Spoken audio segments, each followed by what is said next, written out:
Hi you guys, it's Mallory here, and I would like to talk to you guys about taking care of your fishy equipment.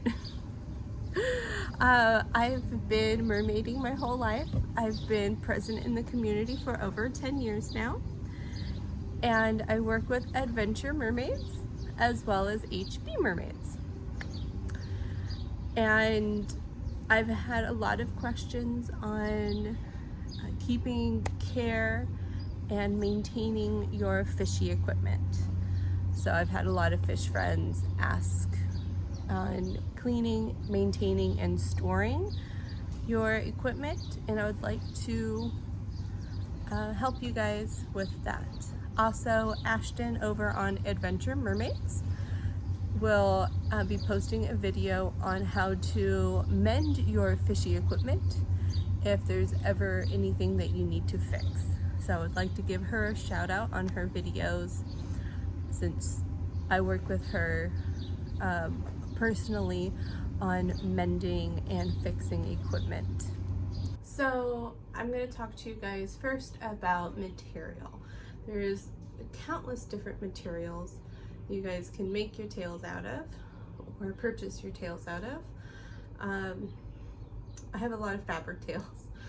I also have some neoprene tails. I will be talking about them, but I won't be showing them here in this video. If you would like to see them, they're over at Adventure Mermaid's video, Getting Mended, and she'll show you mending different tails and how to fix them and all of that stuff.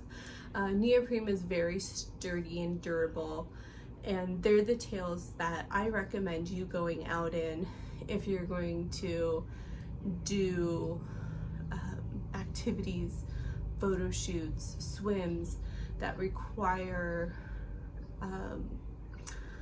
how do I say, rocks, nature, more durable activities. So they won't show tear as much, they won't tear as easy, they won't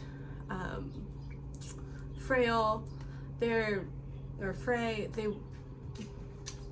more sturdy equipment to work with. Fabric tails are beautiful. They're beautiful, they're cost effective to the company to do.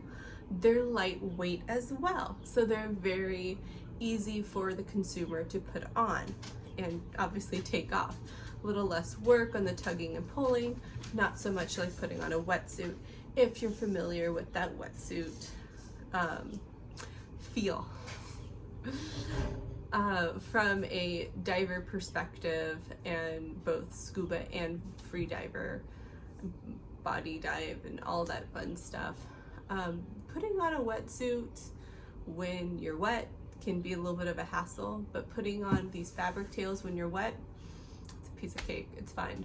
So if you're comfortable with the fabric, if you enjoy the fabric, I highly recommend it. It's a fabric I seek out, but not everyone prefers it and seeks it out. So it's something that you need to have your own preference on. Fabric tails are great for photo shoots, they're great for parties. The only thing is they scuff up really easy. I have just a short little glimpse of certain tails I have here in my bedroom. I have them stored in different locations throughout my house, and also throughout HB Mermaid's headquarters, I would say. This is just my local stash for when I need to go play mermaid, or go to a party, go to a function, or I just want to sit on the couch and be a mermaid and just be a dead fish. These are just the tails I have. There's different brands out there, there's different styles and cuts out there, there's different prints, there's something for everyone out there in the community. One thing I would like to mention is one of my tails is a fabric tail. I wore it once, and I wore it along some rocks, and I knew what I was getting myself into, but I wanted to check the durability of the fabric tail on these rocks and, you know, cement fixtures and whatnot. And I did get a couple little, you know, frays, but not too bad. It's normal wear and tear of the tail. You know, you can hardly see, you can just see like maybe a couple little fragments of where it got caught, or it just brushed up against something. Also, with both neoprene and fabric tails, you need to be very cautious of pools. If you are in a pool environment, if you want to be one of those mermaids that swim in pools, you need to be cautious about the pool floor.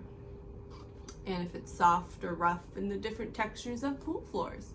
They're all different, and what kind of damage that can do to your fluke. It's just something you need to think about as a mermaid, and taking care of your equipment. You know, making sure when you're in the pool, not dragging your fluke along.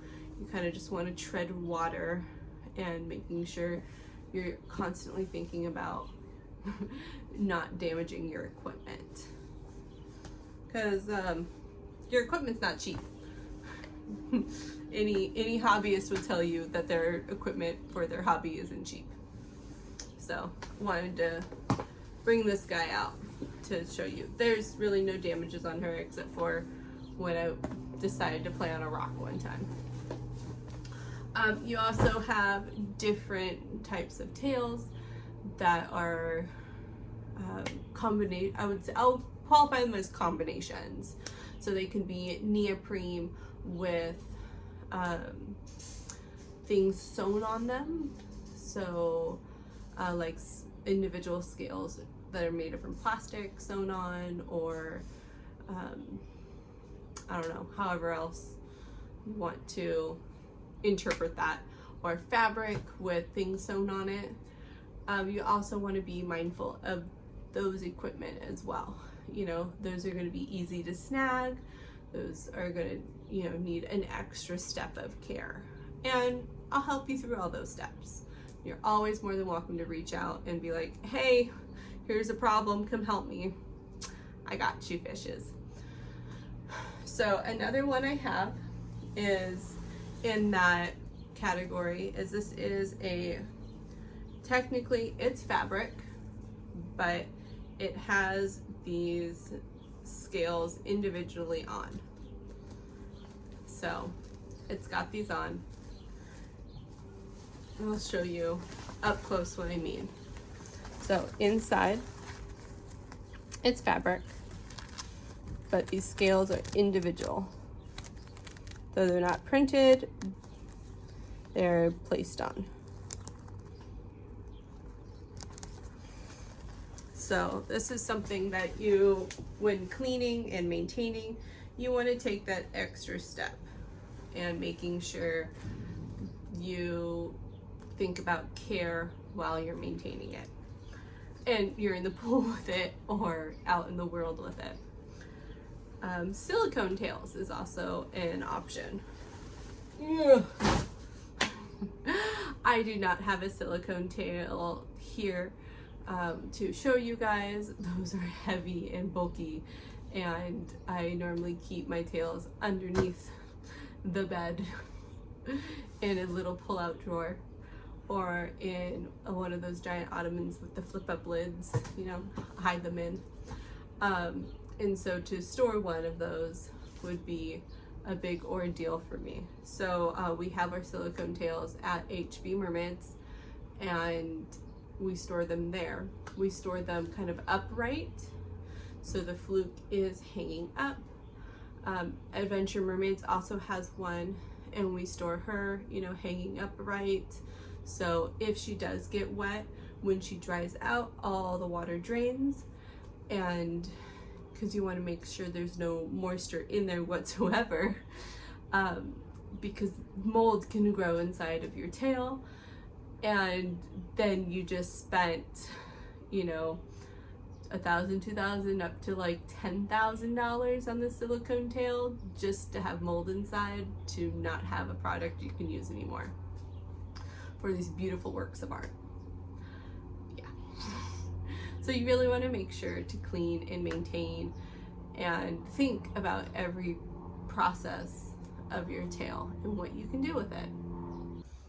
Hi. Welcome to the most awkward part. I'm not a hoarder, I promise.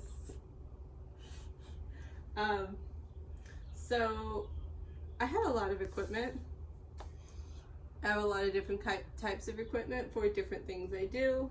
So I scuba dive, I free dive. There's some free dive fins somewhere in the mix of here.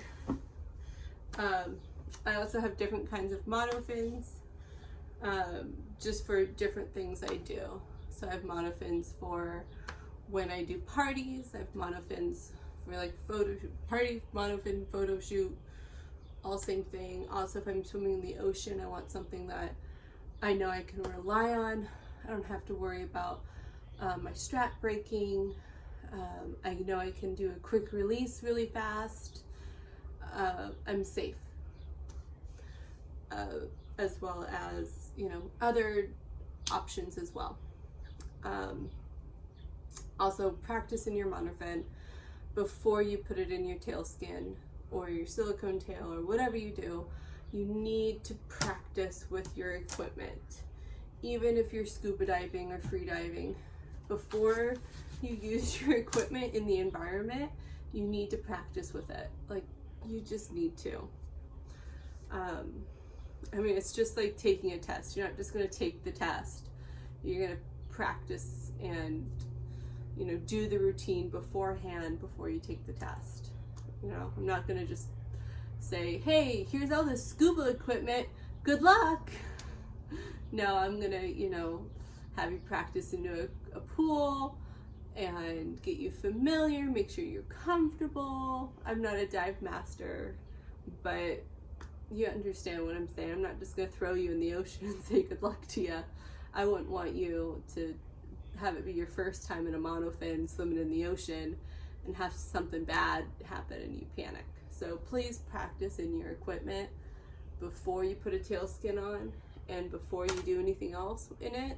That way you know how your equipment works, you get comfortable with it. It's one of the biggest things people overlook with maintaining and care with their equipment is being familiar with it. It's just like, I know with this monofin, I can go really fast and it's durable, but I also know I need to wear booties with these because the size lower is too small, but this size is too big, so I need to wear booties. And if it was my first time showing up to a mermaid gig and I need to be in a pool, I wouldn't have known that unless I practiced in it. Or I did a quick release and I was like, oh, I need to wear booties in order to get that grip structure to do that. Or with these, you know, if I just showed up and I thought it could work and something happened and I was like, oh, this isn't gonna work, I need something else, I need to fix it, I need to have spare parts, I need to be able to work on the fly with the material. Like, I'm not gonna throw you in the ocean with these things. So, yeah, really get to know your material like it's part of you. Same goes with, you know, fins. Get to know your fins and take care of your fins. These are just regular fins. I'm just showing them because there's different kinds of fins. There's thick, there's thin, there's so many different styles and they're not all meant for everything. They're not all meant for you, and you need to really know what you're doing with your equipment as well as taking care of these. And these are just a simple rinse and wipe down and you're good to go. And then how I store them is I have a bin underneath my bed because I try to store everything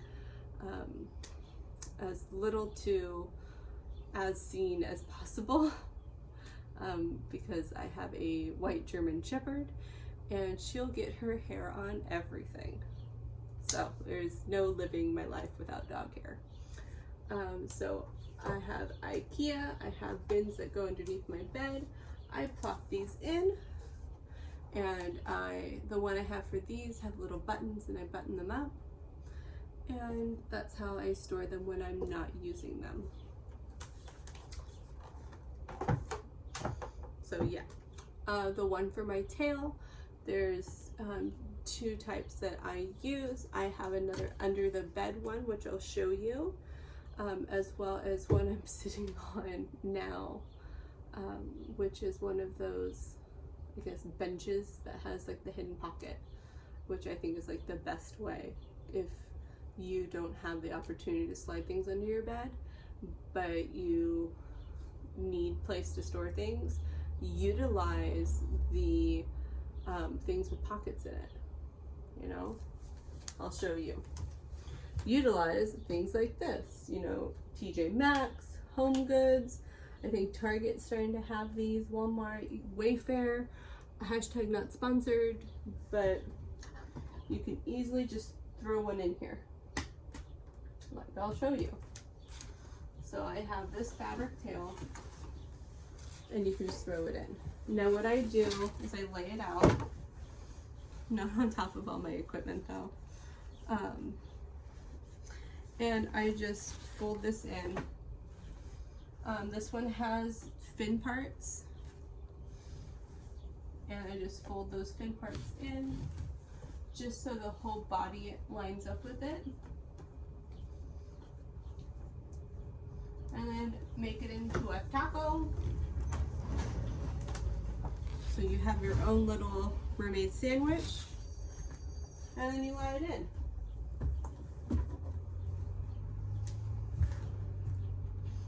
It fits. Now, I only put one in here so I could show you, but if I lift it up, it fits. Now, this works with most fluke styles, so you got your really crazy ones. This won't do the really crazy ones. You might have a little bit tippings and whatnot.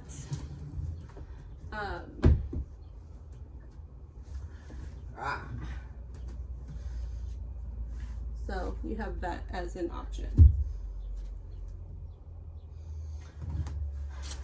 As well as, moving these off to the side. Some monofins are made of silicone. They weigh about 30 pounds. You're gonna say, Mallory, how do I store those 30-pound silicone monofins? Put it under your bed or one of these. Because you don't want that in your closet. That's where I had mine for the longest time. And can I just tell you how obnoxious it was and how much I didn't want to use it, because of the fact I had to bend down and lift it up every time I wanted to use it. But because this was, you know, an extra, what is that, 3 feet off the ground, I was more inclined to use it because I didn't have to bend all the way down to the floor to get it.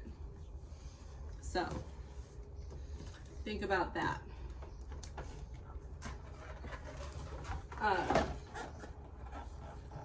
I'm going to pull this one all the way out and put it on here just to show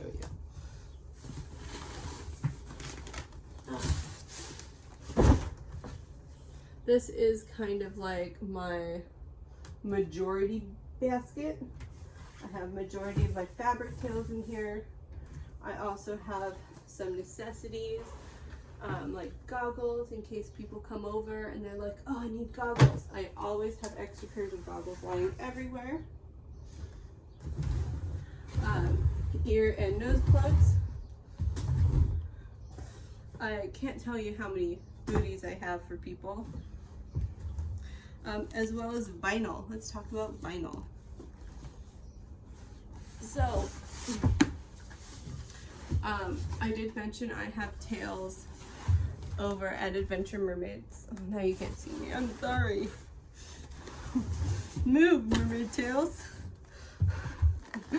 I did tell you I have tails over at Adventure Mermaids being fixed. Easiest way to put it, fixed. And the best way to ship it is without the vinyl. So I kept my vinyl, and I just stored it in the taco shape until I get them back and in my pile. And I'll show you different ways of putting the vinyl in and taking care of the vinyl and all of that. But since I had vinyl out, I wanted to talk to you about vinyl. That's what really helps you get that beautiful fluke shape.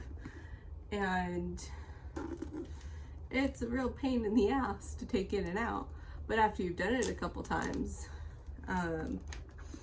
you get the hang of it. But it's also another piece of equipment you need to think about when you get a tail and you're like, I need to practice, because I don't recommend someone just hopping in the ocean with one of these bad boys, or like with vinyl that they've never swam in, because you're going to get a lot of, you know, issues. Like, this is a little bit heavy, you're going to get some drag with this in the fabric, you have to learn how to swim with it. It's not like a new swim style, you just gotta learn. It's another tool you gotta learn with. This is something that you can't really swim with your tail, or without your tail, like your monofin and vinyl. I mean, you could try just like strapping it on and practicing with it, but you need to practice in your pool. You need to get to know your equipment, because this is basically the bones of your equipment. You gotta know it. But yeah, and then depending on what kind of brand of tail, the vinyl is going to be attached differently, because you got 2 pieces of vinyl normally per tail, and they're either going to be attached by Velcro, by a button system, by hopes and spirits, you know, dreams and tears. You know, they're going to be able to adhere to another way. This one's done through plastic little buttons.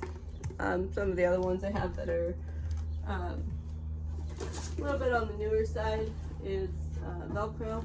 I don't think I have any extra Velcro ones. Here's an example of a tail with a wispy part.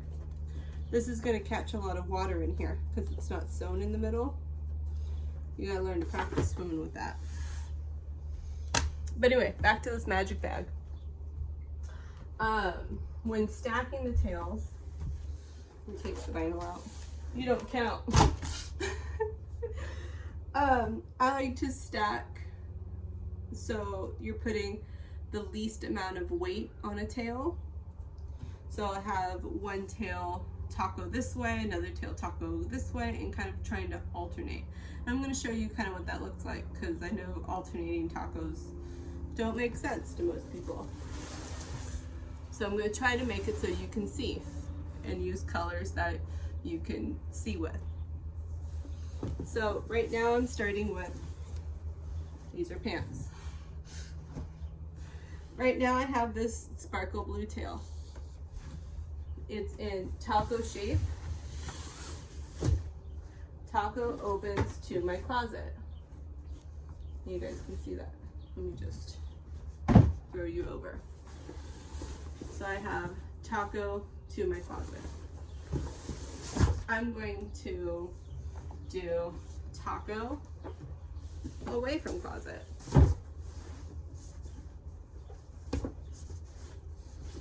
You might need to put it at an angle depending on your box, your situation. I'm going to do another one for you. I also throw mermaid clothes in here too. These are mermaid pants. Kind of buff out the other corners.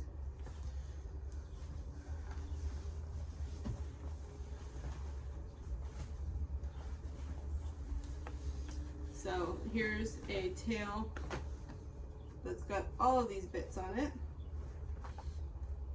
Make sure this dorsal fin is all on one side because it's going to get tucked up.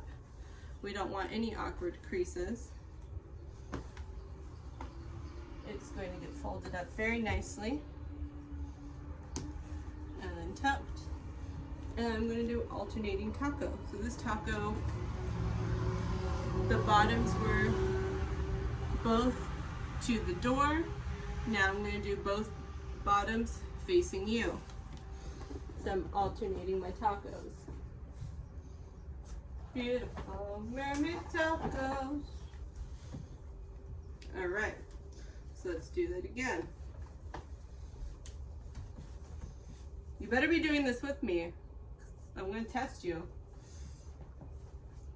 This is also how I like to pack my tails when I go on a trip, is if my bag is big enough for it to be in taco form, I'll tuck all of the pieces inside of it and have it be, there's dog hair everywhere, and then have it be packed like that.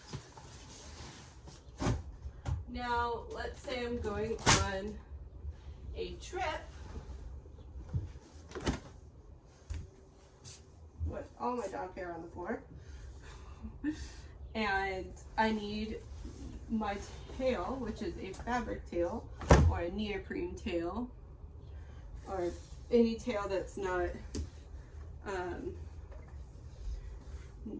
a fabric-based tail mix, so fabric, neoprene mixed with embellishments like plastic embellishments, silicone embellishments, stuff like that.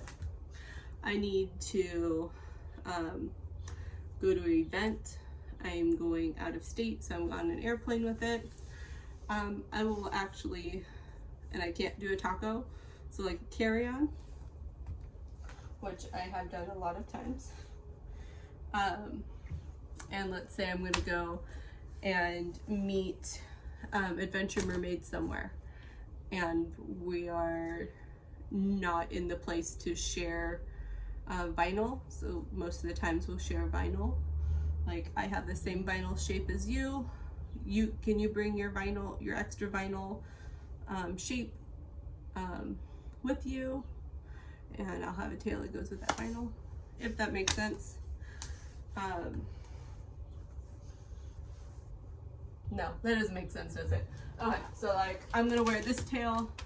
Let's say she's coming to visit me. She has a tail that matches this vinyl.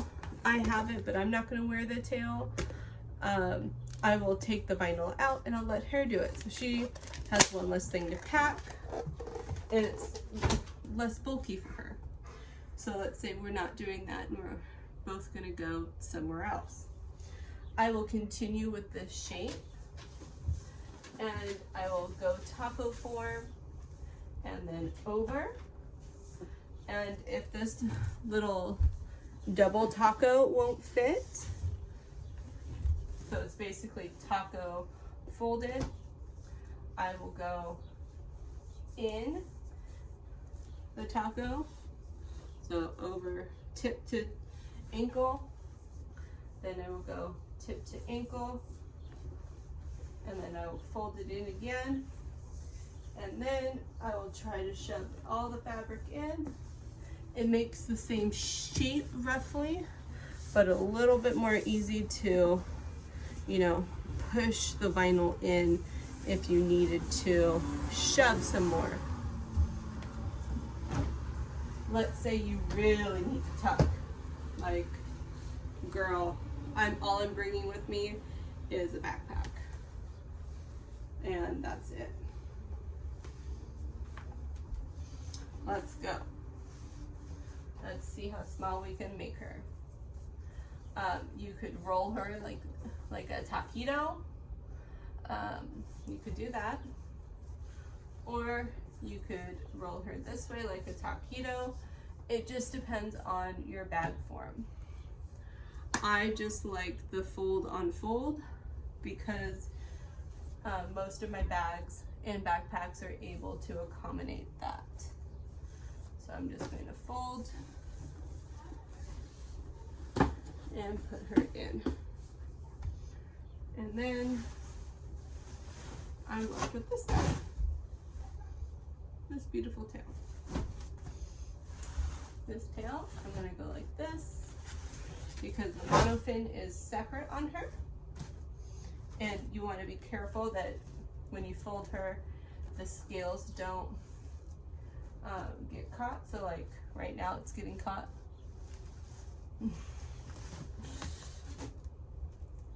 So I will just be very careful. Fold her little armies in and transport her in there. And then she'll just lay like this because she doesn't have the monofin to make her, or the fluke to make her taco-y.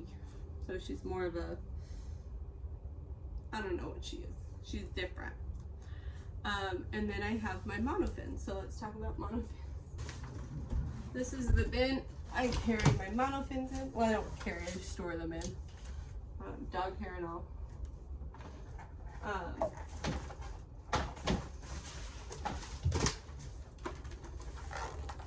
Put her in there.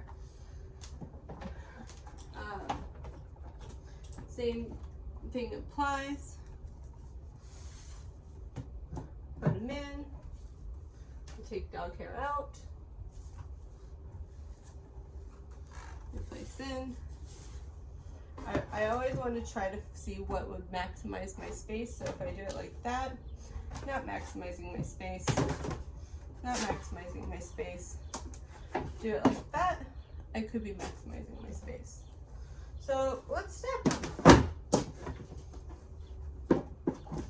So we stack them like this. We're maximizing our space. And then we have our bifins.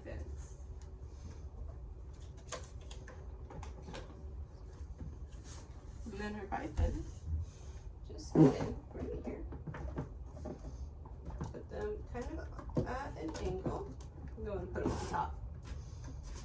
Let's see if I can. Sometimes I can squeeze my bifins in depending on how I do it.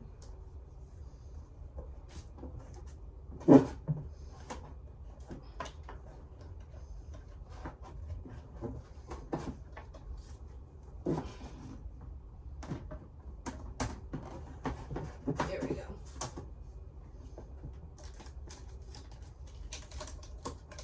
I keep all the parts that come with my things, so all like the foot, I guess, keeper outer pieces. And then our last one, since this one takes up the most space, I like to put her on top because she takes up basically the majority of the space. And then these I put in a different location, or I break them down since these can be broken down in half and they go in the bin. It just depends on if I'm going to use them soon. I am going to use them soon, so I'm not going to break them down to put them in my bin. I'm going to store them where I store them when I'm about to use them, which is on my desk. And then it just buttons up to minimize dog hair entry. Normally I'll do this on the floor so I don't have to lift this thing up, but because I love you guys, I will do that. Perfect. We've stored our monofins and bifins, except for those. Those go on my desk because I'm going to use them. And now let's do these.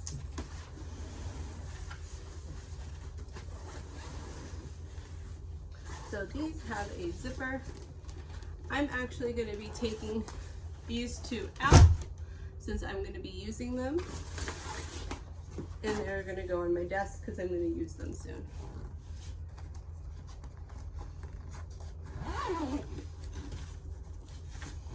And I zip this guy up. And normally I'm on the floor. No, I don't need to do it. This does not have wheels, but it slides in and out very nicely. And it keeps most of the dog hair out of it. But I can never run away from dog hair. But yeah, that's how I store, let me move away from my closet. That's how I store things when I'm not using them or when I'm done cleaning them. Thought I should talk about that before I talk about cleaning these things, because making sure your items are, or your fish material is safe and kept in a spot that it's not like right by your front door where it's gathering dirt all the time and just getting trashed by like dog paw prints everywhere. Adventure Mermaid has a different way of storing her material, just like HB Mermaids has a different way of storing her material. This works for me, and it's not going to work for everyone. And it's just what I found that works. It might work for you. You might be able to adapt it and make it better for you. And I would love to see that. I know people like Adventure Mermaids that has and still does hang some of their tails up. It makes a nice little like wall display. Here in Southern California, we don't have the space for that. And getting clips to hang up this heavy vinyl and making sure it doesn't do damage is certainly something to come by. So that's just something that I wanted to mention before we get into cleaning. So I guess now let's get our tails dirty so we can clean them.